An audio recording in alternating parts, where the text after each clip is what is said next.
नमस्कार दोस्तों, आप सभी का स्वागत है मेरे इस यूट्यूब चैनल सीएनसी गुरु महेंद्र वर्मा में। और मैं महेंद्र वर्मा हमेशा की तरह आज फिर आपके लिए एक बहुत ही बेहतरीन वीडियो लेके आया हूँ।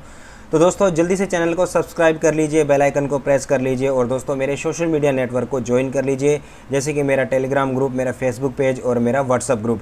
तो दोस्तों ताकि कोई भी नई आने वाली वीडियो हो तो उसका जो है वो आपको जल्दी पता लग जाए, तो उसका लिंक जो है मैंने डिस्क्रिप्शन में दिया हुआ है। तो जल्दी से लिंक को आप जो है वो ज्वाइन कर सकते हैं और मेरे सोशल मीडिया नेटवर्क से जुड़ सकते हैं। तो दोस्तों आज फिर आपके लिए एक बहुत ही जो बेहतरीन वीडियो मैंने बनाया है कि सीएनसी सेटर का अगर आप कहीं इंटरव्यू देने जा रहे हो, सीएनसी वीएमसी सेटर का, तो आपको इंटरव्यू में कौन कौन से सवाल जो है वो पूछे जा सकते हैं। तो चलिए दोस्तों सबसे पहले हम लोग इस वीडियो की शुरुआत करते हैं। तो दोस्तों सबसे पहला आपसे क्वेश्चन पूछा जा सकता है कि what are the lip angle of the twist drill. तो दोस्तों जो ट्विस्ट ड्रिल होता है, ड्रिल जिसको हम लोग कहते हैं, तो उसका जो आगे का जो लिप एंगल होता है या फिर जिसका जो एंगल होता है वो हमारा कितने डिग्री का हो सकता है। तो इसके लिए आपके पास में जो है ये ऑप्शन है और उसके बाद में आपको दोस्तों मैं ये ड्रिल दिखा रहा हूँ। तो ये जो ड्रिल आप देख रहे हो, तो ये जो ड्रिल है इसका कितने डिग्री का आगे का जो एंगल होता है वो कितने डिग्री का होता है ट्विस्ट ड्रिल का। तो इसका जो सही आंसर है आपको बताने जा रहा हूँ। इसका सही आंसर होता है दोस्तों 118 डिग्री। तो इसका जो आगे का जो एंगल होता है वो 118 डिग्री का होता है। नेक्स्ट क्वेश्चन की ओर बढ़ते हैं दोस्तों। तो अगला क्वेश्चन है what are the shape angle of TNMG insert. तो जो आपका TNMG इंसर्ट होता है, ठीक है, उसके शेप का एंगल कितना होता है। तो इसमें यहाँ पर ऑप्शन आपको दिए गए हैं 90 डिग्री, 70 डिग्री, 60 डिग्री, 80 डिग्री। तो आप यहाँ पर जो है वो TNMG इंसर्ट भी देख रहे हो। तो दोस्तों इसका शेप का जो एंगल है वो कितने डिग्री का हो सकता है ये आपको बताना है। तो दोस्तों ये ट्रेंगुलर शेप का इंसर्ट है। तो ट्रेंगुलर शेप का जो इंसर्ट होता है उसका जो शेप का एंगल होगा दोस्तों वो आपका होगा 60 डिग्री का। यानी आपका ये जो इंसर्ट है इसका जो एंगल है, ये एंगल जितने डिग्री पे बना रही है ये 60 डिग्री का एंगल है, ठीक है। तो उसके बाद में अगला क्वेश्चन पढ़ते हैं हम लोग। अगला क्वेश्चन है आपका what are the shape angle of CNMG insert. तो आपका जो CNMG इंसर्ट होता है तो उसका शेप का एंगल क्या होता है। यहाँ पर ऑप्शन है आपके पास में 90 डिग्री, 70 डिग्री, 60 डिग्री, 80 डिग्री। तो आपका इस प्रकार से जो है आपका CNMG इंसर्ट होता है, ठीक है। तो ये जो आपका CNMG इंसर्ट है इसका शेप का एंगल कितने डिग्री का होगा। शेप एंगल जो है इसका 80 डिग्री का एंगल होगा। इसका 80 डिग्री का जो है वो शेप एंगल होता है। आगे बढ़ते हैं।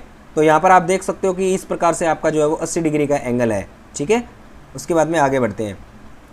अगला क्वेश्चन है what are the working of CNC boring bar. CNC machine का जो बोरिंग बार होता है, बोरिंग बार का वर्किंग क्या होता है। तो ये हमारा जो CNC मशीन का बोरिंग बार आप यहाँ पे देख रहे हो, तो इसका जो वर्किंग है वो क्या होता है। तो वर्किंग होता है इसको दोस्तों, इसमें कई ऑप्शन दे रखे हैं, जैसे boring bar remove metal from inner diameter. कि बोरिंग बार अंदरूनी डायमीटर को रिमूव करता है, ठीक है, मेटल रिमूव करेगा अंदरूनी डाया से। दूसरा आता है कि boring bar remove metal from outer diameter, कि बोरिंग बार आउटर डायमीटर से मेटल को रिमूव करता है। Boring bar remove metal from face, कि फेस से मेटल को रिमूव करता है। तो ऑल ऑफ द अबव। तो इसमें से जो सबसे पहला आंसर है वो आपका आता है कि boring bar remove metal from inner diameter. कि बोरिंग बार का उपयोग जो होता है हम लोग ज़्यादातर कब करते हैं, अंदरूनी जो आपका डायमीटर होता है उसको बड़ा करने के लिए, उसके अंदर से मेटल को जो है वो रिमूव करने के लिए हम लोग इसका यूज़ करते हैं। तो CNC टर्निंग मशीन के अंदर जो हम लोग कटिंग टूल यूज़ करते हैं वो कौन कौन से कटिंग टूल होते हैं। तो इसके अंदर हम लोग आपके ऑप्शन दिखा रहे हैं। सबसे पहला आता है आपका सॉलिड टाइप कटिंग टूल, फिर आता है मिलिंग टूल, फिर आता है आपका इंसर्ट टाइप कटिंग टूल और फिर आता है आपका फॉर्म टूल। तो आपका जो सही आंसर है वो आपका आता है, इसके अंदर आपका आएगा इंसर्ट टाइप कटिंग टूल। तो ये आपके जो है वो कटिंग टूल होते हैं और ये इंसर्ट कटिंग टूल होते हैं हमारे, जो कि हम लोग CNC के टूल होल्डर में और बोरिंग बार में इनका यूज़ करते हैं और यही कटिंग टूल के द्वारा जो हमारा मेटल है वो रिमूव किया जाता है। आगे बढ़ते हैं। This tool is known as. तो इस टूल का आपको नाम बताना है कि ये टूल कौन सा है और ये क्या काम करता है। तो दोस्तों इस टूल का जो नाम है वो क्या है, यहाँ पर ऑप्शन आपके सामने खुल रहे हैं। ये आपका boring tool, tool holder, drill और सेंटर ड्रिल। तो दोस्तों इसका जो सही आंसर है वो आपका आता है, सही आंसर है इसका सेंटर ड्रिल। तो ये आपका जो है वो क्या है, ये आपका सेंटर ड्रिल है और ये जॉब के अंदर जो है वो सेंटर लगाने का कार्य करता है। तो इसको हम लोग जो है वो सेंटर ड्रिल के नाम से जानते हैं और ये HSS मतलब हाई स्पीड स्टील मेटल का बना होता है। आगे बढ़ते हैं। CNC प्रोग्रामिंग कितने प्रकार की होती है। तो CNC प्रोग्रामिंग जो होती है वो कितने प्रकार की होती है, यहाँ पे दे रखा आपको output and input programming, internal and external programming, Indian and western programming, absolute and incremental programming. तो इसका जो सही आंसर है दोस्तों वो आपका आता है absolute and incremental programming. Absolute and incremental programming. आगे बढ़ते हैं, सीएनसी प्रोग्रामिंग क्या होती है। तो सीएनसी प्रोग्रामिंग क्या होती है, इससे आप क्या समझते हैं। तो दोस्तों यहाँ पर एक पार्ट दिया गया है, उसके आगे देख सकते हो आप इसकी प्रोग्रामिंग कर रखी है। तो ये क्या है प्रोग्रामिंग, तो ये प्रोग्रामिंग क्या होती है, इसके लिए हम लोग आंसर देख लेते हैं। तो सबसे पहला है आपका यह सीएनसी मशीन की आवाज़ होती है। बी आता है आपका यह सीएनसी मशीन की भाषा होती है जिसके आधार पर सीएनसी मशीन कार्य करती है। यह सीएनसी मशीन की मरम्मत करती है सभी। तो इसका जो सही आंसर है वो आपका आता है कि यह सीएनसी मशीन की एक लैंग्वेज होती है, एक भाषा होती है जिसके आधार पर जो है वो सीएनसी मशीन कार्य करती है। उसके बाद में अगला क्वेश्चन आता है, सीएनसी मशीन का प्रोग्राम बनाने के लिए किस कमांड की ज़रूरत होती है, कि कौन कौन सी कमांड हम लोग जो लगाते हैं सीएनसी मशीन का प्रोग्राम बनाने के लिए। तो इसके लिए आपका सबसे पहला आंसर आता है कंप्यूटर कमांड, और उसके बाद में आपका आता है XYZ कमांड, और उसके बाद में आता है आपका M code command, G code command और एड्रेस कोड कमांड, और इसमें से कोई नहीं। तो इसका जो सही आंसर आएगा वो आपका आता है, सही उत्तर है इसका M कोड यूज़ होता है प्रोग्राम में, G कोड यूज़ होता है और आपका एड्रेस कोड यूज़ होता है। ठीक है, एड्रेस कोड वो कोड होते हैं जैसे आपका स्पिंडल स्पीड के लिए S यूज़ करते हैं, टूल के लिए T यूज़ करते हैं, ठीक है, और फीड के लिए F यूज़ करते हैं। ये हमारे जो है वो एड्रेस कोड होते हैं। ओके, उसके बाद में आगे हम लोग बढ़ते हैं, सीएनसी मशीन में इंक्रीमेंटल प्रोग्रामिंग करने के लिए किस कमांड की ज़रूरत होती है।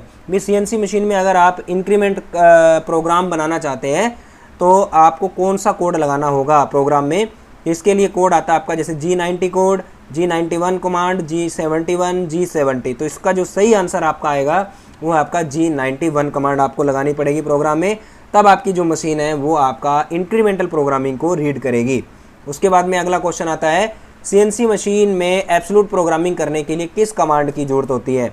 तो अब एब्सोल्यूट कमांड हमने लगानी है तो कौन सी कमांड लगाएंगे, G90 कमांड, G91, 71, 70। तो इसमें कौन सा सही है, इसका सही आंसर है G90। तो G90 का कोड जो होता है वो एब्सोल्यूट प्रोग्रामिंग के लिए यूज़ किया जाता है। G90 कोड लगाते ही प्रोग्राम के अंदर हेडर में लगाएंगे तो आपकी मशीन जो है वो रीड करेगी एब्सोल्यूट प्रोग्रामिंग, मतलब कोई भी जो पॉइंट होगा वो आपका सेंटर से रीड करेगी। ठीक है, आगे बढ़ते हैं, सीएनसी वह कौन सा पार्ट होता है जिसमें कीबोर्ड लगा होता है जिसकी सहायता से प्रोग्राम को टाइप कर सकते हैं। तो इसका जो है सही आंसर आपको क्या है, ये आपका क्या है जिसमें कीबोर्ड लगे होते हैं, इसको क्या बोलते हैं हम लोग। तो ये होता है आपका टेलेस्टॉक, चक, कंट्रोल और टरेट। तो इसका ये जो आपको दिखाई जा रहा है सामने, जो कीबोर्ड आपके सामने खुले हुए हैं, स्क्रीन खुली हुई है, इसको कंट्रोल पैनल कहते हैं। तो सही आंसर इसका आएगा कंट्रोल पैनल। आगे बढ़ते हैं, सीएनसी मशीन में कूलेंट स्टार्ट करने का कोड क्या होता है। अगर आपको कूलेंट को स्टार्ट करना है तो आपका कोड क्या होगा। तो कोड आपका जिस प्रकार से आप देख रहे हो कि कूलेंट को स्टार्ट करना आपने, तो कोड आपको लगाना है। कौन कौन सा कोड लग सकता है आपका, M09 लगेगा, M10 लगेगा, M30 लगेगा, M08 लगेगा। तो इसका जो सही आंसर होता है दोस्तों वो होता है आपका M08। तो M08 कोड के अंदर जो आपका क्या हो जाएगा, कूलेंट ऑन हो जाएगा। उसके बाद में बात करते हैं हम लोग आगे, सीएनसी मशीन में कूलेंट बंद करने का कोड क्या है, कि अगर आप कूलेंट को बंद करना चाहते हैं तो कोड कौन सा होगा फ्रेंड्स आपका। जैसे कि यहाँ पे कोड आपको मिल जाएगा M10, M09, M08 और M30। तो यहाँ पर आपका जो सबसे सही कोड होता है वो होता है आपका M09। इसका मतलब होता है कूलेंट ऑफ। आगे बढ़ते हैं फ्रेंड्स, अगला आपको आंसर देना है, G97 कोड सीएनसी प्रोग्रामिंग में किस लिए लगाया जाता है, कि G97 कोड का यूज़ क्या होता है।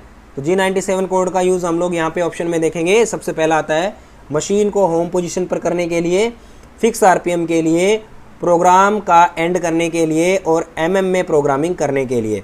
तो इसके अंदर जो आपका सही आंसर आएगा वो आता है आपका स्पिंडल फिक्स आरपीएम के लिए, मतलब आरपीएम आप फिक्स रखना चाहते हैं तो आपका जो है वो G97 प्रोग्राम में आपको कोड लगाना ही पड़ेगा।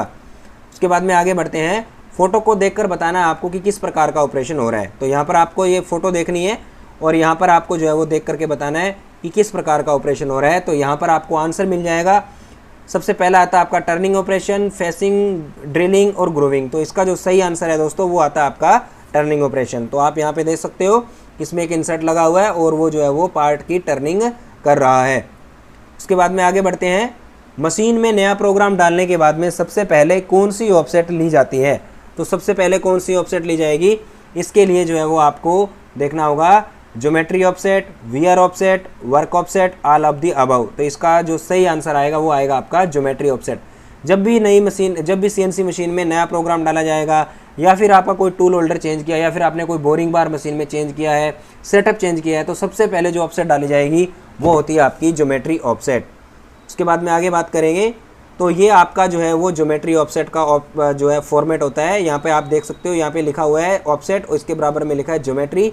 और यहाँ पर ये जो है वो आपका एक्स का ऑफसेट यहाँ पे लेना होगा, आपको एक्स को यहाँ पे मेजर करना होगा, और उसके बाद में जेड को मेजर करना होगा, और यहाँ पे आपको टूल की नोज रेडियस डालना होता है, और यहाँ पर आपको टूल कोड डालना होता है। जैसे आप देख रहे हो तो 3 डला हुआ है, यहाँ पे 3 डला हुआ है, तो इसके अंदर आपको टूल कोड डालना होता है। ठीक है, तो ये आपका ज्योमेट्री ऑफसेट का जो है वो आपका फॉर्मेट है।